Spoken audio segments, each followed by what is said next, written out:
Petrol में जो ethanol मिलाया जा रहा है, क्या उससे सच में गाड़ियों के इंजन बर्बाद हो रहे हैं, या फिर क्या ये ऑयल इंपोर्ट से बचने का एक बहुत बड़ा और जरूरी मास्टर स्ट्रोक है? सोशल मीडिया पर E20 पेट्रोल को लेकर पूरा बवाल मचा हुआ है। अफवाहें बहुत हैं, पर सच क्या है? आज के इस एक्सप्लेनर में बिना किसी बायस के सिर्फ सॉलिड डेटा और रिसर्च के बेसिस पर इस पूरी सच्चाई को डीकोड किया जाएगा। मुद्दा काफी साफ है। एक तरफ है देश का बड़ा फायदा, हजारों करोड़ का फॉरेन एक्सचेंज बच रहा है, पर ग्राउंड लेवल पर लोग काफी परेशान हैं। शिकायतें आ रही हैं कि पुरानी गाड़ियों का माइलेज गिर रहा है, इंजन में दिक्कत आ रही है। ये एक्सप्लेनर इन्हीं दो बिल्कुल अलग दिशाओं के बीच के गैप को ब्रिज करेगा, और वो भी एकदम न्यूट्रल होकर। तो चलिए एजेंडा पर नजर डालते हैं। सबसे पहले समझेंगे कि आखिर ये एथेनॉल और E20 है क्या चीज। फिर इसके बड़े मैक्रो इकोनॉमिक फायदे देखे जाएंगे। उसके बाद बात होगी सबसे कंट्रोवर्शियल मुद्दे की, यानी पुरानी गाड़ियों पर इसका असर। फिर खेती, पानी और कंज्यूमर कोर्ट्स के विवाद को समझेंगे, सरकारी पक्ष सुनेंगे, और फाइनली इस ट्रांजिशन को प्रैक्टिकली कैसे नेविगेट किया जाए, इस पर आगे का रास्ता देखा जाएगा। एथेनॉल और E20 क्या है? बड़ी आसान भाषा में इसकी बेसिक केमिस्ट्री और साइंस को समझते हैं। तो E20 पेट्रोल बेसिकली एक फ्यूल ब्लेंड है। इसमें 20% एथेनॉल होता है और 80% अपना ट्रेडिशनल पेट्रोल। अब ये एथेनॉल क्या होता है? ये एक ऑक्सीजनेटेड अल्कोहल है जो गन्ने, मक्के और चावल जैसे एग्रीकल्चरल प्रोडक्ट से बनता है। साइंस के हिसाब से देखें तो एथेनॉल का ऑक्टेन रेटिंग जरूर हाई होता है, लेकिन इसकी एनर्जी डेंसिटी रेगुलर पेट्रोल से कम होती है। ये फैक्ट थोड़ा बेसिक लग सकता है, लेकिन ध्यान देने वाली बात यह है कि आगे चलकर माइलेज ड्रॉप का जो सबसे बड़ा मुद्दा है, उसकी असली वजह यही केमिस्ट्री बनने वाली है। सेक्शन 2 E20 के बड़े मैक्रो फायदे। आखिर क्यों इस पॉलिसी को देश के लिए एक स्ट्रेटेजिक मास्टर स्ट्रोक कहा जा रहा है? अगर टाइमलाइन पर नजर डाली जाए तो भारत की इथेनॉल ब्लेंडिंग जर्नी कमाल की रही है। 2003 में जब इथेनॉल ब्लेंडेड पेट्रोल प्रोग्राम शुरू हुआ, तब सिर्फ 5% ब्लेंडिंग का टारगेट था। 2014 तक आते आते भी ये सिर्फ करीब 1.5% पर ही अटका हुआ था। लेकिन 2022 में एक बड़ा शिफ्ट आया और देश ने 10% ब्लेंडिंग का टारगेट वक्त से पहले ही अचीव कर लिया। और अब 2025-26 तक 20% यानी E20 का नेशन वाइड टारगेट सेट है, जो कि ओरिजिनल 2030 वाले शेड्यूल से कई साल आगे चल रहा है। इस इतनी तेजी के पीछे एक बहुत बड़ा रीजन है, और वो रीजन ये इनॉर्मस नंबर है, 1.44 लाख करोड़ रुपए। पिछले 11 सालों में 245 lakh metric ton imported crude oil की जगह एथेनॉल का यूज करके देश ने फॉरेन एक्सचेंज में इतनी मैसिव बचत की है।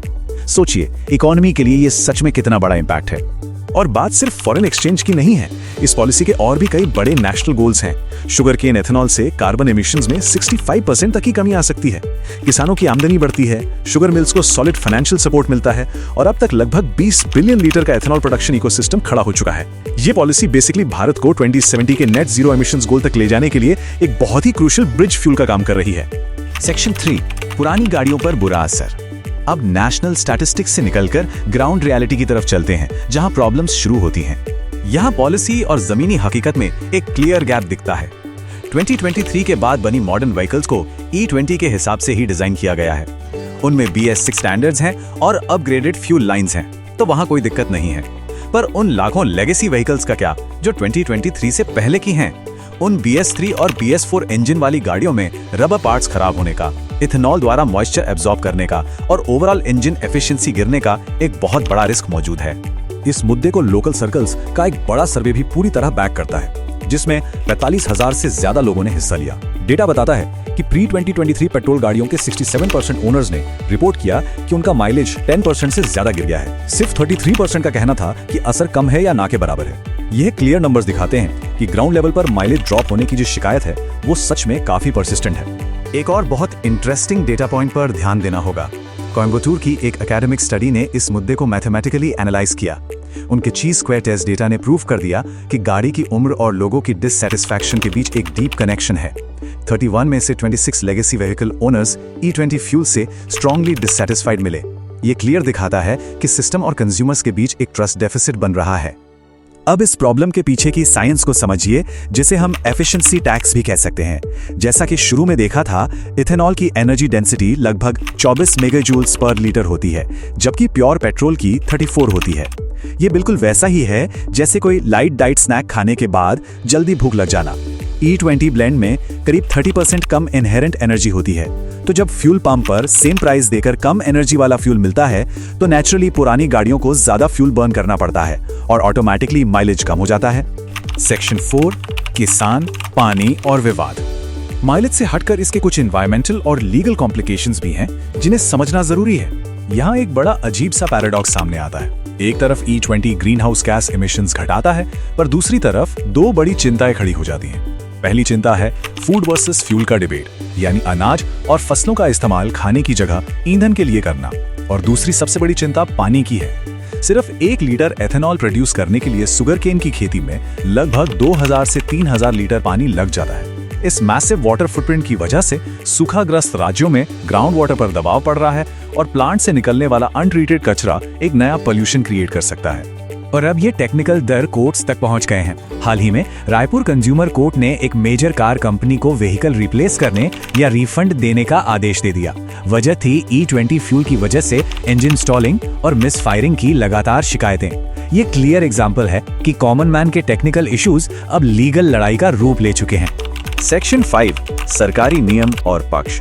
इन सारी आलोचनाओं के बीच सरकार और साइंटिफिक बॉडीज क्या कहती हैं, ये जानना भी उतना ही जरूरी है ताकि एक परफेक्टली बैलेंस पिक्चर मिल सके। इस जॉइंट ऑफिशियल कोड पर नजर डालिए। ARI, FIPI और SAM की स्टेटमेंट साफ कहती है कि E20 फ्यूल से एक्सेलरेशन और राइड क्वालिटी इंप्रूव होती है और सबसे अहम बात, एमिशंस 30% तक कम होते हैं। जो मॉडर्न इंजन्स E20 के लिए स्ट्रिक्टली ट्यून्ड है, वहां एथेनॉल अपनी बेटर कूलिंग और हायर ऑक्टेन परफॉर्मेंस का पूरा फायदा देता है। ऑफिशियल अथॉरिटीज ने इन सभी कंसर्न्स को बहुत क्लियरली एड्रेस किया है। उनका मानना है कि E20 से इंजन डैमेज होने का कोई सॉलिड कंक्लूसिव एविडेंस अभी तक सामने नहीं आया है। इस फ्यूल का हाई ऑक्टेन यानी 95 RON वॉल्यूमेट्रिक एफिशिएंसी को एक्चुअली बूस्ट करता है। सरकारी अनुमान ये भी है कि पुरानी गाड़ियों में माइलेज ड्रॉप सिर्फ 1 से 6% के बीच ही होना चाहिए, जो कि इंडिपेंडेंट सर्वे से काफी अलग है। एक और बहुत जरूरी क्लैरिफिकेशन दिया गया है कि E20 फ्यूल डलवाने से गाड़ी का इंश्योरेंस किसी भी हाल में इनवैलिडेट नहीं होता। सेक्शन 6, आगे का रास्ता। अब आखिरी सवाल ये है कि इस ट्रांजिशन को प्रैक्टिकली हैंडल कैसे किया जाए। आगे की ट्रैजेक्टरी यहाँ बिल्कुल साफ दिख रही है।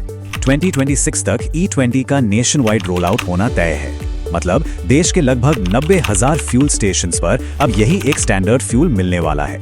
और आगे चलकर E30 और फ्लेक्स फ्यूल व्हीकल्स की तैयारी भी चल रही है। इसलिए इस बदलाव को अपना लेना ही समझदारी है। इथेनॉल ट्रांजिशन में कुछ प्रैक्टिकल बातों का ध्यान रखना चाहिए। E20 कंपैटिबिलिटी कंफर्म करने के लिए हमेशा गाड़ी की ओनर्स मैनुअल को चेक करना जरूरी है। पुरानी गाड़ियों में फ्यूल लाइंस को बचाने के लिए ऑटोमेकर्स जो अपग्रेड किट्स दे रहे हैं, उनका इस्तेमाल किया जा सकता है। गाड़ी की एज के हिसाब से थोड़े बहुत माइलेज ड्रॉप के लिए मेंटली तैयार रहना चाहिए और मैकेनिक्स की इनफॉर्मल बातों से ज्यादा वेरीफाइड ऑफिशियल डेटा पर निर्भर रहना चाहिए। तो इस पूरे एक्सप्लेनर को एक बहुत ही अहम सवाल के साथ कंक्लूड किया जा सकता है। देश अपनी मैक्रो इकोनॉमिक, एनर्जी सिक्योरिटी और बड़े एनवायरमेंटल गोल्स को डेली कम्यूटर्स की माइक्रो इकोनॉमिक रियलिटी के साथ सफलता से कैसे बैलेंस करेगा।